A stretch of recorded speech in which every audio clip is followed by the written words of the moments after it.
சகோதரர் டாக்டர் ஜெயவர்தன் அவர்கள் புரட்சி தலைவர் எடப்பாடியார் அவர்கள் நிறுத்தப்பட்டுள்ளார். அவர்களுக்கு உங்களுடைய பொன்னான சின்னமான இரட்டை இலைக்கு வாக்களிக்க வேண்டும். வர இருக்கின்ற 19ஆம் தேதி நீங்கள் வாக்குச்சாவடிக்கு சென்று நீங்கள் செலுத்த வேண்டிய சின்னம் இரட்டை இலை 4வது நம்பர் பட்டன். 4வது நம்பர் பட்டன் நீங்கள் செலுத்த வேண்டிய சின்னம். எப்படி எனக்கு உள்ளாட்சி தேர்தலிலே ஒரு பெருமளவிலே ஒரு ஆதரவை நீங்கள் நல்கிறீர்களோ அதே போன்ற ஒரு ஆதரவினை நமது அருமை சகோதரர் ஜெயவர்தன் அவர்களுக்கும் நீங்கள் கொடுக்க வேண்டும். அதுதான் நாங்கள் இந்த 2.5 ஆண்டு காலம் உங்களுக்கான வளர்ச்சியை கொடுத்தமைக்கு நீங்கள் தரும் எங்களுக்கு நற்சான்று. உங்களுடைய பாராட்டோ உங்களுடைய பணமோ உங்களுடைய பொருளோ நாங்கள் எதிர்பார்க்கவில்லை. நாங்கள் செய்த பணிக்கு உங்கள்கிட்ட இருந்து நாங்கள் எதிர்பார்க்கறது வாக்கு மட்டும்தான். அந்த வாக்கு மூலியமாக தான் உங்களுடைய நன்றி கடனை நீங்கள் திருப்பி செலுத்த முடியும். அந்த வகையிலே இந்த கோவிலம்பாக்கம் பகுதியிலே கடந்த 2.5 ஆண்டு காலமாக நீங்கள் இந்த ஊராட்சி முழுக்க ஏதாவது ஒரு பகுதி கிடையாது, இந்த ஊராட்சி முழுக்க நீங்கள் சுற்றி இருந்தால் கடந்த 20 ஆண்டு காலம் அடையாத வளர்ச்சியை இந்த கோவிலம்பாக்கம் இப்போது பெற்றுள்ளது. அதை நீங்கள் கண்கூட பார்த்துக் கொண்டிருக்கிறீர்கள். உதாரணத்துக்கு சொல்ல வேண்டும் என்றால் நமது விடுதலை நகர் பூங்கா, அதே போன்று நமது இப்ப நம்ம எதிரில் இருக்கல இந்த பூங்கா, இந்த இடம் எப்படி இருந்தது உங்களுக்கு தெரியல. ஒரு கம்ப ஹைட்டுக்கு நாட்டம், ஒரே புகை. ஆனா அதெல்லாம் வந்தா தேர்தல் நம்ம சொன்னேன் வந்தா அதை சரி பண்ணி ஒரு பெரிய பூங்கா அமைச்சு தருவது. அது நடந்துட்டு இருக்கா? இப்போ நடந்துட்டு இருக்குல்ல.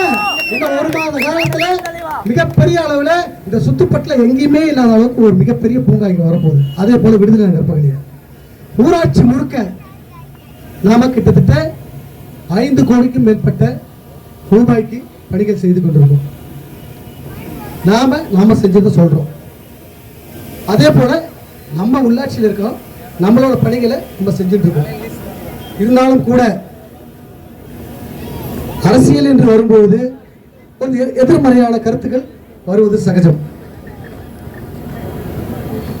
நமது சோழிங்கநல்லூர் சட்டமன்ற உறுப்பினர் அவர்கள் ஒரு 10 நாட்களுக்கு முன்னாக காந்தி நகர் பகுதியிலே வந்து ஓட்டு கேட்டார்.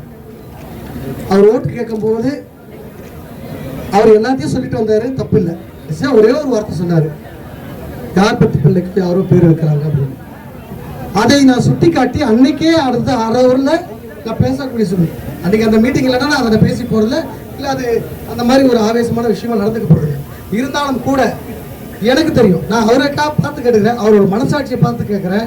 அவர் நெஞ்சத்தோட சொல்லுங்க, அவர் அதற்கு எவ்வளவு முயற்சி எடுத்தாரு, நான் எவ்வளவு முயற்சி எடுத்தேன். இருந்தாலும் கூட ஆட்சின்னு ஒன்று இருக்கிறதுனால அது அவங்கன்னு சொன்னாங்க. ரைட், சொல்லிக்கிறீங்க, தப்பு இல்லை.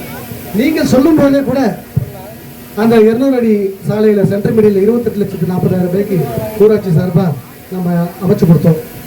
அந்த சென்ட்ரல் மீடியல் லைட்டு நீங்கள் அதை மட்டும் சொல்லிட்டு என்ன நீங்கள் வசப்பாடி இருந்தால் கூட பரவாயில்ல, தனிப்பட்ட முறையில் என்னோட நிர்வாகத்தை நீங்கள் வந்து குறை சொல்றீங்க. அதற்கு நான் கண்டிப்பாக பதில் சொல்லி ஆகணும். காரணம் என்னன்னா, இது வெளிப்படையான மக்களோட குறைகளை கேட்டு நாங்கள் மன்ற உறுப்பினர்கள், அது உங்கள் கட்சியை சார்ந்தவர்களும் இருக்காங்க, அவங்களோட அனுமதியை பெற்று முறையான அனுமதி, மாவட்ட நிர்வாகத்திடம் முறையான அனுமதி வாங்கி, அதே போல ஒன்றிய பொறியாளர்களிடத்திலும் ஒன்றிய அலுவலர்கள் அனைத்து துறை சார்ந்தவர்களிடத்திலும் நாங்கள் முன்னடைவது பற்றித்தான் அனைத்து பணிகளையும் செய்திருக்கின்றோம். நிச்சயமாக முன்ன மாதிரி கிடையாது. ஒரு ஒளிவு மறைவு ஒழிச்சு அந்த வந்து கணக்குங்களை வந்து மறைச்சி திருட்டிட்டு போறதெல்லாம் இப்பெல்லாம் நடக்காது. காரணம் என்ன, காலம் முன்னேறிடுச்சு. எதுவாக இருந்தாலும் நீங்கள் மக்கள் மன்றத்தில் வைக்கணும். 3 மாதத்துக்கு ஒரு முறை கிராம சபை என்று ஒன்று நடக்கிறது. அந்த கிராம சபையில் எங்களுடைய கணக்கு வழக்குகள் அத்தனையும் நாங்கள் சமர்ப்பிக்கிறோம். இது எங்களுக்கு மட்டும் இல்லை, தமிழ்நாடு முழுக்க இருக்கிற 12,525 ஊராட்சிகளும் இதான் இதை. இது ஒரு பெரிய ஊராட்சி, மாநகராட்சிக்கு அருகாமையில் உள்ள பெரிய ஊராட்சி. இது ஊராட்சி சொல்ல முடியாது, நகராட்சி ஈக்குவலான, நகராட்சிக்கு நிகரான ஒரு ஊராட்சி. இங்க ஆகிற செலவு வந்து இங்க இருக்கிற ஒரு சாமானிய மக்கள் கிட்ட கேட்கும் போது அவன் 2000 ரூபாய்க்கு 1000 ரூபாய்க்கு வந்து தன்னோட தேவைக்காக ஓடிட்டு இருக்கிறவங்க கிட்ட லட்சம் சொல்லும் போது வாயை பொழுது கேட்கதான் செய்வான். அரசாங்கம் கோடி கோடியா வேலை செய்யுது, இத்தனாயிரம் கோடிக்கு வேலை செய்யுது, 10,000 கோடிக்கு மெட்ரோ ரயில் பணி நடக்குது, இந்த பணி நடக்குது, குப்பாலத்துக்கு. இதெல்லாம் வந்து பணிகள் அரசாங்கத்தோட ஒரு 2 லட்சம் கோடிக்கு ஒரு பட்ஜெட் போடும்போது அதை செய்வாங்க. அதே மாதிரி இந்த ஊராட்சியில ஒரு வருடத்துக்கு 5 கோடி ரூபாய்க்கு உண்டான வருமானம் வருது. அதே 5 கோடி ரூபாய்க்கு உண்டான செலவினம் நடக்குது. இந்த செலவினங்கள் எல்லாமே முறையாக பொதுமக்களிடத்திலே கோரிக்கைகளாக பெற்று மன்றத்தின் ஒப்புதல் பெற்று மன்றத்திலே விவாதித்து மாவட்ட நிர்வாகத்திலே நாங்கள் எல்லா முன் அனுமதி பெற்றுதான் இந்த பணிகளை செய்கிறோம். நாங்கள் ஏதோ திருநத்துக்காக வந்தோம் அப்படின்ற மாதிரி ஒரு, அதாவது நீங்களும் வந்து கடைசியா சொல்லும் போது எனக்கும் சந்தேகம் உள்ளது என்று சொன்னீங்க. நிச்சயமா அந்த சந்தேகத்துக்கு நான் இப்ப பதில் சொல்லிட்டேன். அந்த மாதிரி எந்த ஒரு விஷயமும் இந்த ஊராட்சியில் நடக்கல. அதே போல எனக்குன்னு ஒரு கனவு இருக்கு. இந்த ஊராட்சியில எவ்வளோ பேர் தலைவராக இருந்தாங்க, அவங்க எல்லாம் செய்யறது என்னால் செய்ய முடியுன்றதுனால தான் இவ்வளோ காலம் என்னோட படிப்பு, நான் படித்தது பிஏ கம்ப்யூட்டர் சயின்ஸு, அதுக்கப்புறம் லா முடிச்சிருக்கேன். அதெல்லாம் நான் படிப்பை சார்ந்து நான் தொழிலையும் ரொம்ப கெட்டிக்காரன்னு உங்களுக்கு நல்லா தெரியும். எனக்கு போதுமான அளவுக்கு வசதி வாய்ப்புகள் இருக்கு. இந்த ஊராட்சியில் வந்து தான் நான் சம்பாதிச்சு என்னோட பிள்ளைங்களுக்கு நான் சேர்க்கணும். எனக்கு அவசியம் கிடையாது. இருந்தாலும் அரசியலிலே எது நடக்குமோ அது நடந்துகிட்டு இருக்கும். அது நீங்க இருந்தாலும் சரி, நீங்கள் ஒரு பேரூராட்சி மன்ற உறுப்பினராக இருக்கும் போதும் என்ன நடந்திருக்கு அதுதான் இங்கே நடக்குது. ஆகையால நான் குற்றமற்றவன் என்பதை எப்போதும் சொல்வேன். எல்லாமே முறையா அனுமதி வாங்கிதான். இதை நான் சொல்ல வேண்டிய கட்டாயத்தில் நான் இருக்கேன். அதனால நான் சொல்லிட்டேன். மற்றபடி நீங்க செஞ்ச பணிக்கு நீங்க சொன்னதான், நீங்க செஞ்ச பணிக்கு நீங்க ஓட்டு கேட்கறீங்க, நான் செஞ்ச பணிக்கு ஓட்டு கேட்கறேன். மக்கள் யாருக்கு ஓட்டு போடுறாங்கன்னு போட்டு போடுங்க. நிச்சயமாக இந்த கோவிலம்பாக்கம் மக்கள் எங்களை கைவிட மாட்டார்கள் என்ற நம்பிக்கை, முழு நம்பிக்கை. வரவிருக்கின்ற 19ஆம் தேதி காலை 7 மணி முதல் நீங்கள் வாக்குச்சாவடிக்கு சென்றவுடன் நீங்கள் நினைவுக்கு வருவது இந்த ஊராட்சியில் நடைபெற்றும் பணிகளும், இந்த மணிமாறனும் ஜெயவர்தனும் முன்னாள் எம்எல்ஏவாக இருந்த அருமையண்ணன் KP கந்தன் அவர்களும் உங்களுக்கு ஞாபகம் வரணும். ரைட்டுங்களா? அதே போல நம்ம தம்பி சொன்னாப்புல வார்டு நம்பர் இல்லாம நம்ம கிடையாது. இங்க இருக்கிற எதிர்கட்சி வார்டு நம்பர்கள் கூட அவங்களுடைய தேவைகளை பூர்த்தி செய்கிறோம். அவங்க கேட்கிற கேள்வியை கேட்டுதான் இருக்காங்க. அவங்க ஒன்றும் யாருக்கும் சமரசம் வீசல. அவங்க முறையான கேள்விகள் கேட்கறாங்க, முறையான பதில்கள். ஒரு வெளிப்படையான ஒரு நிர்வாகம்ன்றதுனால தான் இந்த அளவுக்கு சீராக நடக்குதுன்றது. இந்த நல்ல நேரத்தை கொண்டு இன்னும் 2 ஊர்கள் இருக்கு. நானே நிறைய டைம் எடுத்துட்டேன், எனக்கே தெரியுது. ஏன்னா இன்னொரு ஊர்ல இருந்து நமக்கு வரும்போது நம்ம காத்துன்ற நேரம் எவ்வளவு தெரியும். நம்ம கொடுத்த நேரம் 4 மணி, ஆனா 5:30 மணிக்கு வந்தாங்க. இருந்தாலும் கூட தங்களுடைய பொன்னான நேரத்தை எங்களுக்காக ஒதுக்கி இந்த அளவுக்கு எங்களுக்கு ஒத்துழைப்பு தந்த அனைத்து நிர்வாகிகளுக்கும், வார்டு மெம்பர் ஒருத்தர் இல்லை, நம்ம கூட இருக்கிற அவர் SK குமாரா இருக்கட்டும், மாதவனா இருக்கட்டும், சர்க்குணமா இருக்கட்டும், ரேகா செல்வராஜ் சர்க்குணமா இருக்கட்டும், விஸ்வநாதனா இருக்கட்டும், அனைவரும் கில்லி போல ரங்கநாதன் ஆஞ்சி என்கிற ரங்கநாதன் கில்லி போல வேலை செய்யறாங்க. அந்த கில்லியோட வேலை ஜூன் 4ஆம் தேதி என்னோட பணி என்னன்றது ஜூன் 4ஆம் தேதி தெரியும். அதனால இந்த கோவிலம்பாக்கம் மக்கள் எங்களை மறக்காதீங்க.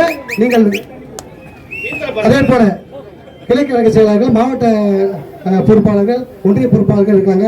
நம்ம வாசல்ல முருகன், ராமகிருஷ்ணன் இவங்களாம் வந்து ரொம்ப சிறப்பு பண்ணாங்க. கேட்டுங்களா?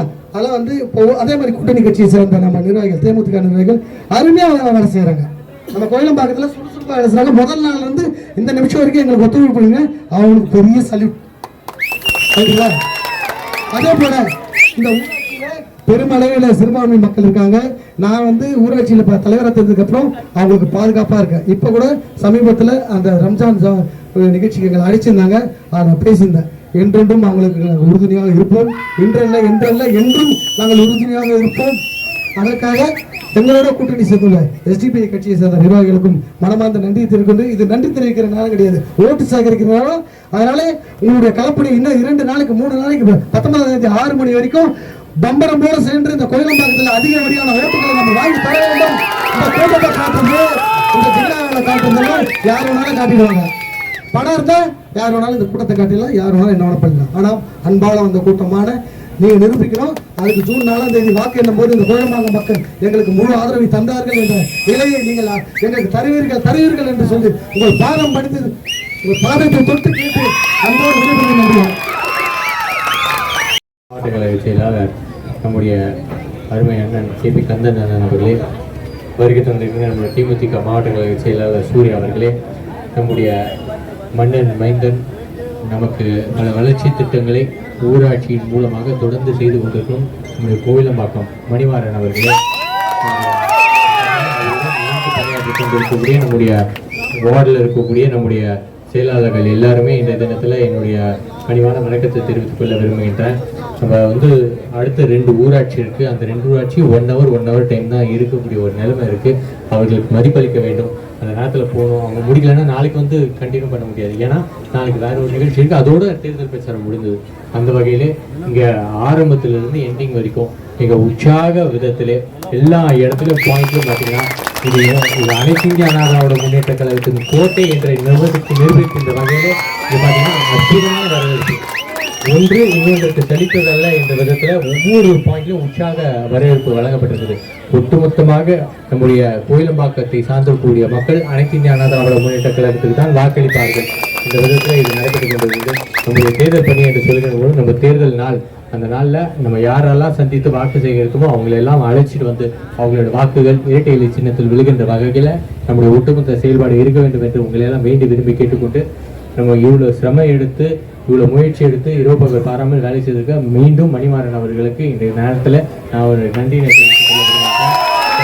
வளர்ச்சி திட்டம் என்று சொல்கின்ற பொழுது ஒரு சட்டமன்ற உறுப்பினராக அவரும், நாடாளுமன்ற உறுப்பினராக நானும், ஊரில் இருக்கக்கூடிய எல்லாரும் இப்போ பார்த்தீங்கன்னா நம்மளுக்கு ஊராட்சி தலைவராக ஒரு தலைவர், ஒரு மாபெரும் தலைவராக இருக்கக்கூடிய நம்ம எடப்பாடி K. பழனிசாமி அவர்கள் நம்ம எம்ஜிஆர் நகர் மார்க்கெட்டில் பார்த்தீங்கன்னா எங்கள் விருகம்பாக்கம் தொகுதியில் அந்த தொகுதியில் நடக்கக்கூடிய அந்த பொதுக்கூட்டத்தில் நம்முடைய கோயிலம்பாக்கம் சார்ந்த வளர்ச்சி திட்டங்கள் குறித்து அனைத்து இந்திய அண்ணா திராவிட முன்னேற்ற கழகம் எடுத்துக்கிற வளர்ச்சி திட்டங்கள் குறித்து அப்பா அங்கே பேசுகிறார். அந்த அளவுக்கு நம்முடைய தலைவர் பொறுத்தவர்கள் நம்ம ஊர் மேலே அவ்வளோ கவனம் செலுத்திருக்கிறார். எனவே ஒன்றிணைந்து ஒரு குடும்பமாக நம்முடைய ஊராட்சியை பொறுத்தவரை ஒரு சூப்பரான ஒரு ஊராட்சியை மாற்றுவதற்கு தொடர்ந்து நம்மளுடைய நடவடிக்கை இருக்கும். உங்கள் வீட்டு பிள்ளையாக என்னுடைய நடவடிக்கை கண்டிப்பாக இருக்கும் என்பதை தெரிவித்துக் கொண்டு வருகை தந்திருக்கக்கூடிய அனைவருக்கும் நன்றி சொல்லி விடைபெறுகின்றேன். நன்றி, வணக்கம்.